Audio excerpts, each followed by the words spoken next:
Ada shalom. Selamat hari Minggu yang diberkati.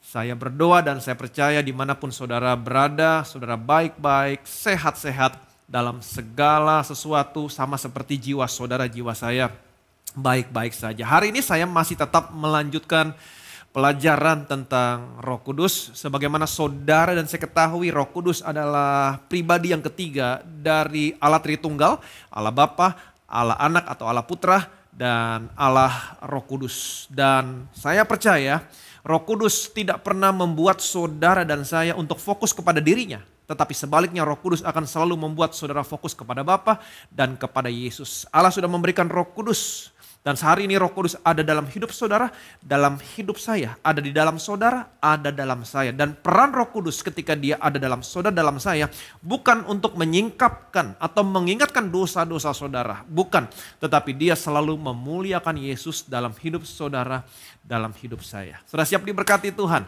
Amin. Yohanes pasal 16 ayat 7 sampai dengan 11. Namun benar yang kukatakan ini kepadamu adalah lebih berguna bagi kamu jika aku pergi, sebab jikalau aku tidak pergi, penghibur itu tidak akan datang kepadamu. Tetapi jikalau aku pergi, aku akan mengutus dia kepadamu. Dan kalau ia datang, ia akan menginsafkan dunia akan dosa, kebenaran, dan penghakiman. Akan dosa karena mereka tetap tidak percaya kepadaku, akan kebenaran karena aku pergi kepada Bapa dan kamu tidak melihat aku lagi, akan penghakiman karena penguasa dunia ini telah dihukum. Amin. Apa judul perikop ayat yang tadi saudara dan saya baca? Apa judul perikopnya?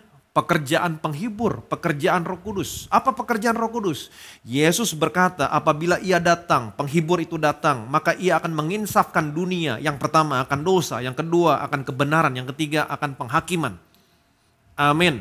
Tetapi di ayat selanjutnya, kalau saudara perhatikan baik-baik, di ayat yang ke-9, Tuhan Yesus mengatakan lebih detail lagi. Akan dosa, perhatikan baik-baik, akan dosa karena mereka tidak mau percaya kepadaku. Mereka, bukan saudara, bukan saya. Lihat konteksnya, Yesus sedang berbicara kepada murid-muridnya. Amin. Roh Kudus menginsafkan dunia akan dosa. Karena mereka, bukan kamu, mereka. Siapa mereka? Karena mereka tidak mau percaya kepadaku. Jadi Roh Kudus menginsafkan akan dosa kepada orang-orang yang tidak mau percaya kepada Yesus. Amin. Yang kedua, akan kebenaran karena kamu. Nah sekarang Yesus berkata kepada kamu, murid-muridnya. Kepada siapa? Kepada orang percaya. Roh Kudus menginsafkan akan kebenaran karena kamu tidak melihat aku lagi. Karena aku akan pergi kepada Bapa. Kamu tidak melihat aku lagi. Dengan kata lain, Roh Kudus, dia menginsafkan akan kebenaran kepada siapa? Kepada orang yang percaya kepada Yesus. Amin. Jadi pekerjaan Roh Kudus menginsafkan akan dosa kepada orang dunia yang tidak mau percaya kepada Yesus. Tetapi kepada saudara dan saya, orang percaya, Roh Kudus akan menginsafkan kebenaran. Amin. Yang ketiga, akan penghakiman. Karena penguasa dunia ini yang sebelumnya, iblis, dia sudah dihakimi, dia sudah dikalahkan, dia sudah dihancurkan. Yang percaya boleh bilang amin. Ayat yang ke-14, perhatikan baik-baik. Ia akan memuliakan aku, sebab ia akan memberitakan kepadamu apa yang diterimanya daripadaku. Ayat ke-14 dikatakan, ia akan memuliakan aku. Karena ia akan memberitakan kepadamu apa yang diterimanya daripadaku. Jadi peran Roh Kudus dalam hidupmu, dia memuliakan Yesus. Amin, dia memuliakan Yesus. Dan hari ini saya mau saudara mengerti Roh Kudus ada di dalam saudara. Seberapa banyak di antara saudara yang percaya bahwa Roh Kudus ada di dalam saudara? Amin. Roh Kudus ada di dalam saudara, dalam saya. Alkitab jelas mengatakan, di dalam dia kamu juga ketika kamu percaya, kamu dimateraikan oleh Roh Kudus. Dan Roh Kudus, perhatikan baik-baik, sudah kita lihat tadi pekerjaannya, dia menghibur. Dia adalah penghibur, dia penolong, comforter. Amin. Dalam bahasa Yunaninya adalah paraklik. Dia adalah seorang pribadi yang menghibur, menolong, membuat saudara merasa damai, merasa nyaman. Bukan menghakimi saudara. Atau menyingkapkan dosa-dosamu. Bukan.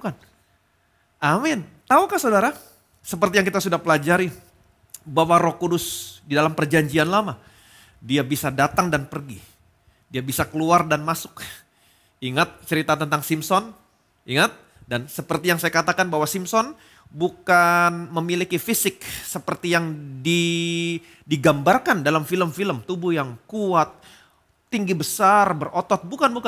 Tapi saya percaya Simpson adalah orang yang kurus. Kenapa? Karena waktu Roh Kudus berkuasa atas Simpson melakukan perbuatan-perbuatan yang besar. Ketika orang melihat, orang akan tahu ini bukan Simpson, ini pasti Tuhan. Bukan Simpson yang dapat kemuliaan, tapi Tuhan yang dapat kemuliaan. Roh Kudus turun atas Gideon, melakukan perbuatan yang besar. Kemudian Roh Kudus pergi lagi. Roh Kudus turun atas Simpson, kemudian Simpson melakukan perbuatan yang besar. Roh Kudus pergi lagi. Roh Kudus turun atas Daud, Roh Kudus keluar lagi. Itu sebabnya Daud berkata dalam Mazmurnya, janganlah kiranya engkau mengambil rohmu yang kudus daripadaku. Tetapi saya mau kasih tahu saudara dan saya hari ini jangan pernah lagi berdoa seperti Daud berdoa. Amin. Karena Tuhan Yesus sudah menjanjikan berkata kepada muridnya, hari ini aku akan minta kepada Bapa supaya ia memberikan kepadamu seorang penolong yang lain. Supaya ia menyertai kamu. Berapa lama? Selama-lamanya. Yang percaya boleh bilang amin. Roh Kudus menyertai saudara, menyertai saya selama-lamanya. Dia menolong saudara, dia menghibur saudara, penolong, penghibur, comforter. Dia membuat hidupmu nyaman, merasa damai sejahtera. Dia tidak pernah menghukum saudara, dia tidak pernah mendakwa saudara, mendakwa saya. Yang percaya boleh bilang amin. Kalau saudara perhatikan baik-baik di dalam Alkitab pernah berkata tentang kesaksian Roh Kudus. Ada 2 kesaksian tentang Roh Kudus. Yang pertama, Roh Kudus bersaksi kepada kita. Ini berbicara tentang kesaksian dari luar. Roh Kudus bersaksi kepada kita. Dan kesaksian yang kedua, Roh Kudus bersaksi bersama-sama dengan roh kita. Ini berbicara tentang kesaksian Roh Kudus dari dalam. Kita lihat satu persatu. Ibrani pasal 10 ayat 15-17. Dan tentang hal itu Roh Kudus juga memberi kesaksian kepada kita. Sebab setelah ia berfirman, inilah perjanjian yang akan kuadakan dengan mereka sesudah waktu itu. Ia berfirman pula, aku akan menaruh hukumku di dalam hati mereka dan menuliskannya dalam akal budi mereka. Dan aku tidak lagi mengingat dosa-dosa dan kesalahan mereka. Di sini dikatakan, dan tentang hal itu, tentang apa? Nanti kita akan lihat. Roh Kudus memberikan kesaksian kepada kita. Roh Kudus memberikan kesaksian kepada kita. Ini berbicara tentang kesaksian dari luar. Roh Kudus memberikan kesaksian kepada kita. Amin. Kalau saudara melihat jalannya sebuah persidangan, ketika penuntut atau jaksa atau pembela bertanya sesuatu kepada saksi, maka ketika saksi menjawab, saksi tidak boleh berkata, saya pikir, saya rasa, no. Tidak bisa. Saksi harus berkata sesuai dengan fakta yang sebenar-benarnya. Berdasarkan apa yang dia lihat dan berdasarkan apa yang dia tahu. Dan harus dengan fakta yang sebenar-benarnya. Roh Kudus dia bersaksi kepada kita tentang hal ini. Tentang hal apa? Sesudah itu ia berfirman, aku akan mengadakan perjanjian sesudah waktu itu. Perjanjian yang mana? Perjanjian yang baru. Roh Kudus bersaksi tentang perjanjian baru. Kapan perjanjian baru dibuat? Ketika Yesus tergantung di atas kayu salib. Selanjutnya ia berfirman, aku akan menaruh hukumku dalam hati mereka, menulisnya dalam akal budi mereka. Dan Tuhan berkata begini, aku tidak mengingat dosa-dosamu dan kesalahanmu. Roh Kudus menjadi saksi tentang hal ini. Kenapa saya katakan demikian? Karena waktu Yesus tergantung di atas kayu salib di Bukit Kalvari, Roh Kudus hadir di sana. Dia menyaksikan segala sesuatunya. Bagaimana anaknya yang tidak berdosa dibuat telah menjadi berdosa karena kita. Semua dosamu, semua dosa saya ditanggungkan di tubuh anaknya. Roh Kudus menyaksikan bagaimana dalam murka yang meluap, kekudusan Allah menghukum semua dosamu. Sampai kekudusan Allah dipuaskan. Ketika kekudusan Allah dipuaskan, Allah bersumpah, aku tidak lagi mengingat dosamu dan tidak lagi mengingat kesalahanmu. Roh Kudus menjadi saksi saat itu. Itu sebabnya hari ini dia bersaksi, Allah tidak lagi mengingat dosamu dan dia tidak lagi mengingat kesalahanmu. Amin. Apakah saudara sering mendengar kebenaran ini? Apakah saudara sering memberitakan kebenaran ini? Kebenaran ini harus selalu diberitakan. Untuk saudara percaya, saudara harus percaya. Tapi banyak orang Kristen yang berkata, Pak, saya tidak merasa dosa saya sudah diampuni. Saya merasa Tuhan masih mengingat-ingat dosa saya. Saya tidak minta saudara bersaksi. Saudara bukan orang yang berhak, yang berkompeten untuk duduk di kursi saksi dalam hal ini. Yang berhak duduk di kursi saksi adalah saksi dari surga. Siapa dia? Roh Kudus. Roh Kudus bersaksi tentang hal ini. Tentang apa yang Allah lakukan waktu Allah bikin perjanjian yang baru sama saudara, sama saya. Amin. Roh Kudus menjadi saksi. Dan dia hari ini bersaksi sama saudara. Aku tidak lagi mengingat dosamu, aku tidak lagi mengingat kesalahanmu. Kalau saudara percaya kebenaran ini, maka kebenaran ini akan memberikan damai sejahtera kepada saudara, kepada saya. Amin. Saudara akan memiliki damai sejahtera yang pasti. 1 Petrus 2 ayat 24. Ia sendiri telah memikul dosa kita di dalam tubuhnya di kayu salib, supaya kita yang telah mati terhadap dosa hidup untuk kebenaran. Oleh bilur-bilurnya kamu telah sembuh. Amin. Ia sendiri yang telah memikul dosa kita di tubuhnya di atas kayu salib, supaya hari ini saudara dan saya yang sudah mati bagi dosa hidup untuk kebenaran. Katakan bersama saya hidup untuk kebenaran. Saya sudah mati bagi dosa. Banyak orang yang berpikir hidup untuk kebenaran adalah hidup dengan berpikir yang benar, berkata yang benar, melakukan yang benar. Saya mau saudara mengerti, berpikir yang benar, berkata yang benar, melakukan yang benar, penting. Saudara harus berpikir yang benar, berkata yang benar, dan melakukan yang benar. Tapi saya mau saudara mengerti, ini semua adalah buah. Dan saya mau saudara mengerti, kebenaran yang dimaksud di sini, kebenaran dalam perjanjian baru adalah kebenaran karena iman, anugerah kebenaran, kebenaran karena pemberian.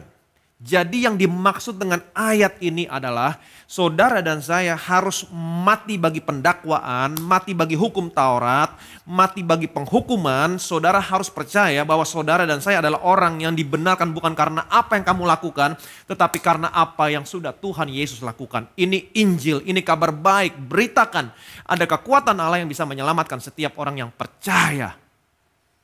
Amin. Selanjutnya dikatakan oleh bilur-bilurnya kamu telah menjadi sembuh. Amin. Oleh bilur-bilurnya kamu telah menjadi sembuh. Dengan kata lain, Allah mau saudara percaya bahwa Yesus gantikan posisimu, dihukum, dihancurkan, diremukkan. Amin. Dia menanggung semua penghukuman yang seharusnya menjadi bagian saudara. Kemudian ada anugerah kebenaran buat saudara, buat saya. Dan efeknya oleh bilur-bilurnya kamu menjadi sembuh. Dengan kata lain, kalau saudara percaya kebenaran ini, maka hidupmu akan sehat. Yang percaya boleh bilang amin. Hidupmu akan sehat. Ayat yang ke-26. Yohanes 14 ayat ke-26. Tetapi penghibur, yaitu Roh Kudus yang akan diutus oleh Bapa dalam namaku, dialah yang akan mengajarkan segala sesuatu kepadamu dan akan mengingatkan kamu akan semua yang telah kukatakan kepadamu. Amin. Tetapi penghibur, yaitu Roh Kudus yang diutus Bapa kepadamu, dialah, perhatikan baik-baik, dialah, bukan yang lain. Dialah Roh Kudus yang akan mengajarkan segala sesuatu kepadamu. Segala sesuatu. Amin. Jadi Roh Kudus bukan hanya mengajarkan saudara tentang hal-hal yang rohani, tapi segala sesuatu, jangan dibatasin. Segala sesuatu. Dia akan mengajarkan saudara bagaimana caranya menjadi seorang bapak yang baik, seorang ibu yang baik, seorang suami yang baik, seorang istri yang baik. Dia akan mengajarkan kepada setiap anak-anak bagaimana caranya menjadi anak-anak yang baik. Kalau saudara seorang pengusaha, dia akan mengajarkan saudara bagaimana caranya menjadi pengusaha yang baik, seorang dokter yang baik, arsitek yang baik, pebisnis yang baik. Roh Kudus akan mengajarkan segala sesuatu. Dan dia akan mengingatkan apa yang Yesus katakan. Pernahkah saudara mengalami bahwa Roh Kudus mengingatkan saudara akan firman Tuhan? Jadi inilah peran Roh Kudus dalam hidup saudara, dalam hidup saya. Amin. Nah sekarang pertanyaan saya, Roh Kudus ada dalam saudara. Bagaimana caranya dia beroperasi dalam saudara? Ayat yang ke-27, perhatikan baik-baik. Damai sejahtera kutinggalkan bagimu, damai sejahteraku kuberikan kepadamu. Dan apa yang kuberikan tidak seperti yang diberikan oleh dunia kepadamu. Janganlah gelisah dan gentar hatimu. Damai sejahtera kutinggalkan bagimu, damai sejahteraku kuberikan kepadamu. Apa yang kuberikan tidak sama seperti apa yang dunia berikan. Tetapi saya mau kasih tahu sama saudara, dunia bisa memberikan damai sejahtera sama saudara. Tapi damai sejahtera yang dunia berikan sama saudara berbeda dengan damai sejahtera yang Yesus berikan sama saudara. Damai sejahtera yang dunia berikan berasal dari luar. Contohnya saudara pasang aromaterapi, saudara menghirup bau-bauan, saudara rileks, saudara damai sejahtera. Ini damai sejahtera yang berasal dari luar, yang dunia berikan. Saudara pasang headphone, saudara dengar musik-musik yang syahdu, saudara kemudian tertidur. Ini damai sejahtera yang dunia berikan, berasal dari luar. Tapi damai sejahtera yang Yesus berikan itu berasal dari dalam, bukan dari luar. Dan damai sejahtera yang dunia berikan itu sifatnya sementara. Selama ada bau-bau, saudara rileks. Tapi begitu saudara matiin, saudara pusing lagi. Damai sejahtera yang dunia berikan sifatnya sementara, tapi damai sejahtera yang Yesus berikan sifatnya kekal. Jangan gelisah, jangan gentar hatimu. Roma 8, 14-15. Semua orang yang dipimpin Roh Allah adalah anak Allah. Sebab kamu tidak menerima roh perbudakan yang membuat kamu menjadi takut lagi, tetapi kamu telah menerima roh yang menjadikan kamu anak Allah. Oleh roh itu kita berseru, ya Aba, ya Bapa. Alkitab berkata, semua orang, saudara dan saya, yang dipimpin oleh roh Allah adalah anak-anak Allah. Sebab kamu tidak menerima roh perbudakan yang membuat kamu menjadi takut lagi. Tapi kamu telah menerima roh yang menjadikan kamu anak Allah. Dan oleh roh itu kamu berkata, ya Aba, ya Bapa. Kamu tidak menerima roh perbudakan yang membuat kamu menjadi takut lagi. Takut di sini adalah takut dalam arti yang salah. Kamu menerima roh perbudakan yang sama seperti roh yang diterima oleh orang-orang dalam perjanjian lama. Roh yang sama seperti yang orang-orang perjanjian lama miliki. Mereka takut, tapi takut yang salah kepada Allah. Ada jarak, ada gap, ada perbedaan. Mereka tidak pernah berani mendekat. Tetapi saudara dan saya bukan menerima roh perbudakan yang membuat kamu menjadi takut. Tapi kamu telah menerima roh yang menjadikan kamu anak. Sehingga oleh roh itu kamu berseru, ya Aba, ya Bapa. Kamu tidak menerima roh ketakutan, tapi keintiman. Amin. Dengan roh itu kamu berseru, ya Aba, ya Bapa. Abba. Kalau saudara pergi ke Israel, saudara akan melihat anak-anak kecil berlari-larian. Dan mereka berkata, Abba, Abba, Abba, Abba. Mereka memanggil bapaknya dengan sebutan Abba, Abba.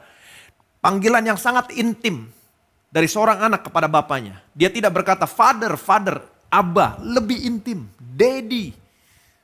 Amin. Saudara dan saya tidak menerima roh perbudakan yang membuat kamu menjadi takut seperti orang-orang dalam perjanjian lama. Tapi saudara menerima roh. Amin. Yang menjadikan saudara dan saya anak Allah. Dan oleh roh itu kita berseru, ya Abba, ya Bapa. Ayat yang tadi mengatakan bahwa setiap orang yang dipimpin oleh roh Allah adalah anak-anak Allah. Karena kamu telah menerima roh yang membuat kamu tidak takut lagi. Yang membuat kamu menjadi anak. Sehingga oleh roh itu kamu berseru, ya Aba, ya Bapa. Jadi kalau saudara tidak memiliki roh ini, roh keintiman, dengan roh ini kamu berani berseru, ya Aba, ya Bapa. Hidupmu belum siap dipimpin oleh roh. Amin. Kalau saudara sudah memiliki keintiman, menyadari betapa Bapa mengasihi saya. Dan saudara berani datang dan berseru, ya Aba, ya Bapa. Saudara adalah anak-anak Allah dan hidupmu dipimpin oleh roh Allah. Yang percaya boleh bilang amin. Apakah saudara sudah memiliki roh ini? Bukan roh ketakutan. Yang sama seperti yang orang-orang perjanjian lama miliki. Saudara merasa ada jarak, nggak berani datang sama Tuhan. No, kalau saudara halnya demikian. Saudara belum siap dipimpin oleh roh. Karena Alkitab tadi mengatakan setiap orang yang dipimpin oleh roh adalah anak-anak Allah. Apa cirinya anak-anak Allah? Dia tidak memiliki roh ketakutan. Roh perbudakan, tapi dia memiliki roh yang menjadikan dia anak Allah. Dan oleh roh itu dia berseru, ya Aba, ya Bapa. Dia bukan memiliki ketakutan, tapi dia memiliki keintiman, kedekatan dengan Bapaknya. Apakah selama ini saudara takut datang kepada Allah? Atau selama ini saudara menyadari betapa Bapa mengasihi saya? Itu sebabnya setiap ada masalah, pergumulan, saya selalu datang kepada Dia. Amin. Kalau saudara memiliki sikap roh yang seperti ini, saudara dan saya adalah anak-anak Allah. Saudara siap hidupmu dipimpin oleh roh. Yang percaya boleh bilang amin. Roma pasal 8 ayat 16. Roh itu bersaksi bersama-sama dengan roh kita bahwa kita adalah anak-anak Allah. Perhatikan baik-baik kalimatnya. Roh itu bersaksi bersama-sama dengan roh kita. Apa kesaksiannya? Kita adalah anak-anak Allah. Yang pertama tadi ingat baik-baik. Roh Kudus bersaksi kepada kita. Roh itu bersaksi kepada kita. Ini berbicara tentang kesaksian Roh Kudus dari luar. Apa kesaksian Roh Kudus dari luar? Allah tidak mengingat dosamu dan kesalahanmu. Nah sekarang Roh Kudus, roh itu bersaksi bersama-sama dengan roh kita. Ini berbicara tentang kesaksian Roh Kudus dari dalam. Ketika kamu percaya kepada firman kebenaran, Injil keselamatanmu. Alkitab mengatakan, di dalam dia kamu juga ketika kamu percaya, kamu dimateraikan oleh Roh Kudus. Roh Kudus tinggal dalam saudara. Ketika Roh Kudus ada di dalam saudara, Roh Kudus bersaksi bersama-sama dengan roh kita dari dalam. Kamu adalah anak-anak Allah. Amin. Kalau orang lain berkata, oh kamu orang berdosa, kamu anak setan, kamu... No. Orang dunia boleh berkata sesuatu yang jahat tentang saudara, tapi Roh Kudus di dalam saudara, dia bersaksi. Kamu anak Allah. Jadi inilah Roh Kudus saudara, inilah Roh Kudus saya yang Bapamu berikan kepada saudara, kepada saya. Roh Kudus dia memberikan kesaksian kepada saudara dari luar bahwa Allah tidak lagi mengingat dosamu dan dia tidak lagi mengingat kesalahanmu. Dia bersaksi dan dia mengatakan yang sebenar-benarnya karena dia menyaksikan dan dia melihat apa yang terjadi di atas kayu salib tentang hal di mana Allah buat perjanjian yang baru. Roh Kudus menjadi saksi di Bukit Kalvari bagaimana anaknya yang tidak berdosa, yang tidak ada dosa di dalamnya, dibuat menjadi berdosa karena saudara, karena saya. Dan ketika anaknya menanggung semua dosamu, Allah menghukum semua dosamu di tubuh anaknya. Karena Allah sudah menghukum semua dosamu, itu sebabnya Allah tidak lagi menghukum dosamu di tubuhmu. Dan dia berkata, aku tidak lagi mengingat dosamu dan kesalahanmu. Roh Kudus menyaksikan, dia menjadi saksi segala sesuatunya. Dan hari ini dia menyaksikan kepada saudara, Allah tidak lagi mengingat dosamu. Dia tidak lagi mengingat kesalahanmu. Dia yang telah menanggung semua dosa kita di tubuhnya. Supaya kita yang mati bagi dosa, hari ini hidup bagi kebenaran. Dan Alkitab mengatakan oleh bilur-bilurnya kamu telah menjadi sembuh. Dengan kata lain, kalau saudara percaya kebenaran ini, Allah tidak lagi mengingat dosamu, Allah tidak lagi mengingat kesalahanmu, kamu akan memiliki damai sejahtera yang pasti. Dan saya mau kasih tahu, hidupmu akan sehat. Kenapa? Bilur-bilurnya, efeknya bilur-bilurnya menyembuhkan saudara. Yang percaya boleh bilang amin. Dan yang kedua, Roh Kudus bersama-sama dengan roh kita. Dia menyaksikan, memberi kesaksian sama saudara. Kamu adalah anak-anak Allah. Artinya kamu adalah orang yang berhak menerima janji Allah. Jadi ingat baik-baik, selalu memiliki kesadaran. Selalu memiliki kesadaran. Allah tidak mengingat dosa saya dan tidak lagi mengingat kesalahan saya. Apa yang terjadi? Hidupmu sehat. Dan yang kedua, selalu memiliki kesadaran, saya adalah anak-anak Allah. Apa yang terjadi sama saudara? Saudara akan melihat penggenapan demi penggenapan semua janji Allah untuk anak-anaknya, untuk saudara, untuk saya. Kamu adalah anak-anak Allah dan berhak menerima semua janji Allah. Betapa saudara dan saya diberkati. Ada Roh Kudus di dalam saudara. Dan Roh Kudus dia memberikan kesaksian. Dan kesaksian yang dia berikan bukan kesaksian yang bohong, pendusta. No, Roh Kudus tidak pernah berdusta. Apa yang dia saksikan kepada saudara ini adalah kesaksian yang sebenar-benarnya. Allah tidak lagi mengingat dosamu, kesalahanmu. Dan Roh Kudus memberikan kesaksian bersama-sama dengan roh saudara. Kamu adalah anak-anak Allah. Orang yang berhak menerima semua janji Allah.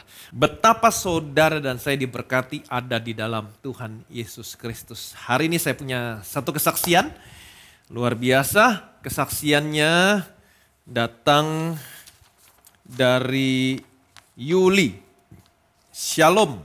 Saya mau membagikan kebaikan Tuhan yang selalu menyertai saya di dalam pengenalan saya akan Injil kasih karunia Tuhan. Sejak Januari 2020 saya mulai mengenal Injil kasih karunia Tuhan ketika saya secara tidak sengaja menemukan khotbah Pastor Ivan di YouTube yang mengenalkan saya kepada Injil kasih karunia yang sejati dan juga perjamuan kudus, di mana hal ini tidak pernah saya temukan di gereja sebelumnya. Saya melihat Injil kasih karunia Tuhan dan memberitakan karya salib Tuhan sungguh dahsyat dan luar biasa kuasanya. Saya selalu mendengar khotbah Pastor Ivan yang ada di channel Bethesda Church berulang-ulang sampai saya mengerti. Sebelum mendengar Injil kasih karunia Tuhan, saya menjalani hidup yang biasa-biasa saja. Seperti kebanyakan orang percaya. Pergi ke gereja setiap hari Minggu, kumpul dengan teman-teman, tetapi tidak ada perubahan sama sekali. Tetapi sejak saya mendengar Injil kasih karunia Tuhan, saya mengalami perubahan yang luar biasa. Dalam hati saya, dalam pola pikir saya menjadi lebih tenang. Amin. Ini damai sejahtera yang berasal dari Tuhan, dari Roh Kudus. Berpengharapan dan hidup dengan semangat sukacita yang dari Tuhan. Dan saya begitu bersemangat memperkenalkan Injil kasih karunia Tuhan yang saya terima kepada teman-teman saya. Karena saya mengasihi mereka. Saya mengalami sakit sejak November 2019. Awalnya saya mengira saya hanya sakit mah. Tetapi saya merasakan mual, tidak enak untuk makan, dan saya semakin kurus. Akhirnya saya memutuskan untuk check up ke Singapura dan hasilnya ternyata ada batu di empedu saya. Dokter mengatakan untuk segera diangkat. Pada bulan Desember 2019 suami dan anak-anak saya menyarankan saya untuk kembali ke Singapura untuk operasi. Tetapi saya menolak karena sudah menjelang Natal. Masuk di tahun 2020 saya mulai mendengarkan khotbah Pastor Ivan dan mengatakan untuk mengambil perjamuan kudus. Saya lakukan setiap hari dengan iman. Puji Tuhan, dengan mendengarkan Injil kasih karunia Tuhan, iman saya bangkit. Saya percaya hanya oleh bilur-bilur Tuhan Yesus saya menjadi sembuh. Saya percaya Tuhan Yesus telah mati di atas kayu salib, mencurahkan darahnya, telah menyembuhkan saya. Amin. Ingat 1 Petrus tadi ayat 2, Petrus 2 ayat 24, ia yang telah memikul dosa kita di tubuhnya, supaya kita yang telah mati bagi dosa hidup oleh kebenaran, dan oleh bilur-bilurnya kita telah menjadi sembuh. Saya percaya Tuhan Yesus telah mati di atas kayu salib, mencurahkan darahnya, telah menyembuhkan saya. Sampai di tahun 2021 saya tidak mengalami sakit sama sekali. Puji Tuhan, suatu hari saya mengalami mujizat dari Tuhan. Saya merasakan bahwa semua batu-batu empedu saya sudah hancur. Saya menerima kesembuhan dari Tuhan. Keluarga saya sungguh bersyukur atas kesembuhan yang saya terima. Terima kasih Pastor Ivan untuk Injil kasih karunia Tuhan yang telah disampaikan. Sungguh saya telah menyaksikan kasih karunia Tuhan dalam kehidupan saya dan keluarga saya. Tidak hanya menerima kesembuhan, usaha saya juga diberkati. Saya selalu memperkatakan bahwa saya adalah orang yang paling disayang sama Tuhan. Amin. Roh Kudus ada di dalam saudara, selalu memberikan kesaksian. Saudara bisa melanjutkan kesaksian yang Roh Kudus berikan. Saudara bisa selalu menyadari saya adalah orang yang dikasihi Tuhan. Tuhan tidak lagi mengingat dosa saya. Tuhan tidak lagi mengingat kesalahan saya. Saudara akan merasakan damai sejahtera yang pasti. Dan efeknya hidupmu sehat. Karena oleh bilur-bilur Tuhan Yesus kamu disembuhkan. Roh Kudus memberikan kesaksian dari dalam. Kamu adalah anak-anak Allah. Kamu adalah anak-anak Allah. Menyadari setiap hari saya anak Tuhan, saya anak Allah, saya anak yang paling dikasihi. Maka apa yang terjadi? Semua janji Tuhan akan digenapi dalam hidupmu. Kamu adalah anak-anak Allah, kamu berhak menerima semua janji Allah. Segala kemuliaan, segala hormat, segala pujian hanya bagi nama Tuhan Yesus Kristus. Betapa kami bersyukur Tuhan, Engkau telah memberikan Roh Kudus ada di dalam kami. Dan kami percaya Tuhan, ada begitu banyak pekerjaan Roh Kudus yang Roh Kudus lakukan dalam kehidupan kami. Ketika Roh Kudus ada di dalam kami, maka firman-Mu menjanjikan kepada kami, di situ terjadi kemerdekaan. Dan kami percaya Tuhan, hari terjadi kemerdekaan atas setiap hidup anak-anak-Mu. Mereka dimerdekakan dari segala yang jahat, dimerdekakan dari penyakit, dari penderitaan. Dan kami percaya ketika Roh Kudus ada dalam kami, Roh Kudus akan mengubahkan kami dari satu kemuliaan kepada kemuliaan yang lain. Sehingga pada akhirnya kami menjadi sama seperti Tuhan Yesus Kristus. Roh Kudus yang ada di dalam kami adalah penolong, penghibur, memberikan damai sejahtera, comforter, bukannya menghakimi kami. Dan kami percaya Roh Kudus adalah pribadi yang senantiasa menghibur kami, menolong kami, membuat kami nyaman, memberikan damai sejahtera yang pasti. kepada setiap kami. Dan Roh Kudus yang ada dalam kami memberikan kesaksian bahwa Engkau tidak lagi mengingat dosa kami, Engkau tidak lagi mengingat kesalahan kami. Itu sebabnya setiap anak-anak-Mu yang percaya kebenaran ini, mereka akan memiliki damai sejahtera yang pasti. Mereka hidup dalam damai sejahtera dengan Allah. Mereka memiliki keberanian untuk menghampiri takhta kasih karunia. Mereka tidak lagi memiliki roh perbudakan yang membuat mereka menjadi takut lagi ada jarak dengan Allah. Tapi mereka menerima roh yang menjadikan mereka anak Allah. Dan dengan roh ini mereka memiliki keintiman sehingga mereka berani berseru kepada Allah, ya Abba, ya Bapa. Dan Roh Kudus bersaksi kepada kami dari dalam hati kami bahwa kami adalah anak-anak Allah dan kami adalah orang yang berhak menerima semua janji Allah. Segala kemuliaan, segala hormat, segala pujian hanya bagi nama Tuhan Yesus Kristus. Semua yang percaya sama-sama kita katakan amin.